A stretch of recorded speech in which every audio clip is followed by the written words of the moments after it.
All right, we're here with my 2 months of drawing consistently update. It's been about a month since my last video, and Proco commented on that video.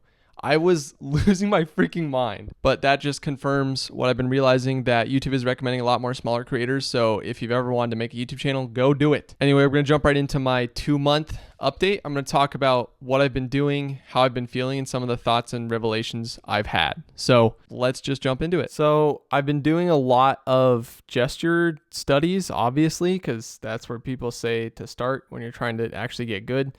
These are all 2-minute gesture drawings from the end of January, and I felt like I was plateauing a little bit. Like, they were definitely getting better from my December drawings, but they just don't feel good to me. They're not very loose. I can see the lines are kind of searching. I'm very happy with the proportions and the feel, though, overall, that I've been able to start getting with those 2-minute ones. So I think there's definitely been progress in terms of like drawing the human form, but it still wasn't where I wanted it to be. And then I came across this video, and this guy basically detailed this absolutely psychotic drawing routine, which is daily 1 hour of 1-minute gesture drawings. And so I've been trying to keep up with that. It is so incredibly hard. The thing that jumped into my head the minute, like when I did my first session, I immediately thought, screw that. Screw that. That was awful. I hated every second of it. But what I've come to learn in business and in art is that whenever I'm uncomfortable, that means I'm growing. So I'm sticking with it.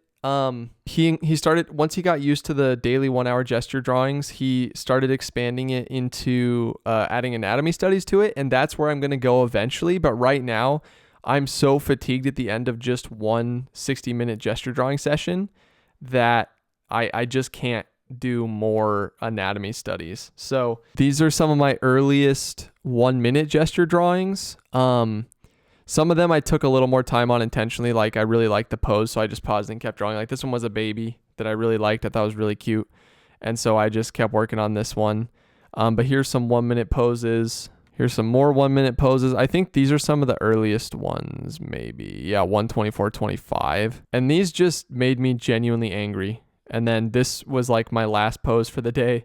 And I just decided to take this a bit further and get something that resembled a semi-polished piece. So, but these are all 1 minutes. And yeah, I hated them. They sucked. They pissed me off. Here's some that I did in my physical sketchbook. This is yesterday's session, and this is like the only pose that I was really happy with. There was another one of a dude in a straitjacket that I kind of liked.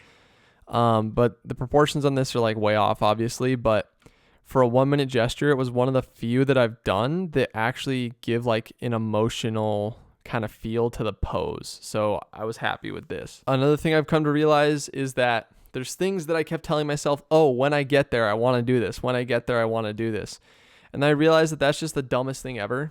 When I listen to these guys like Rembert Montald and some other ones talking about it, they just picked up a sketchbook and just started drawing whatever. And so I realized if I don't start practicing doing the things that I want to do, I'm never going to be able to get anywhere. So this is after I got new iPad, and this is from a screenshot that I took in Elden Ring. So this is the screenshot, and this is the painting. The values are way off. It reads way too bright overall. I'm still like really struggling with the basics of digital painting and trying to understand which brushes to use and how to use them and stuff like that. But overall, I still had a lot of fun with this piece, and I'm fairly happy with it. This is one that I'm really happy with. I'll move that out of the way so my webcam's not blocking. But this is one of the first things I drew after I picked up my iPad is this knight from this reference photo I found on Pinterest. Took me a couple hours, and I'm super happy with it. I've been drawing a lot of knights, as you've seen from last video. I did one on my iPad, and super happy with it. One of my favorite pieces so far. And then this is another day where I just sat down for 2 hours and decided to draw stuff for, even if I was totally clueless on how I was going to do it and afraid that I wouldn't do it well, I just sat down and did it. Obviously, you got some Five Nights at Freddy's. You got This is from Doom. It's from a splash art of Doom, the Dark Ages. Cool old buildings are fun to draw. There's this guy that I've been watching who sketches buildings. There's this guy I've been watching. He's a very chill guy with a very fun vibe to his videos, and he was sketching some old buildings that kind of inspired me to do that. So this is one of my first old buildings that I sketched. This is another one, and I'm more happy with this one. I think you can see the improvement here. I'm experimenting with different brushes and all that stuff, which I think is good. It's necessary. I need to just get used to trying stuff and seeing what it feels like. But this one I feel like was more unified overall. I paid better attention to the values in the rocks. I also think the reference was more simple when it came to that. Like it was more easy to determine where the values in the rocks are. So I have much better like value definition. Like I have brights here, and then I have midtones here, and then like the darkest parts here and here. And I just like the feel of this one. So I did realize though, like more than halfway through, that it was an AI generated photo. And so there was some wonkiness going on that I had to kind of translate out, and that kind of bummed me. Pinterest is kind of a slop farm when it comes to that. Cube grids. Yeah, I didn't realize how trash my perspective was, like I said in the last video. So I've been doing not much perspective, honestly, just focusing on gesture, but I have been doing some cube grids here and there.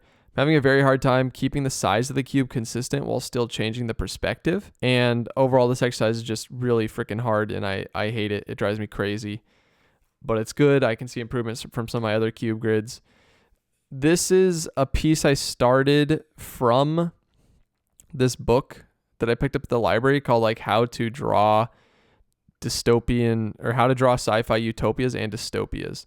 And I started following along with this, and then it was in like the old 90s, like hyper detailed style, like retro hyper detailed style that I really love. And so I was really excited, but I quickly realized that it was so far over my head.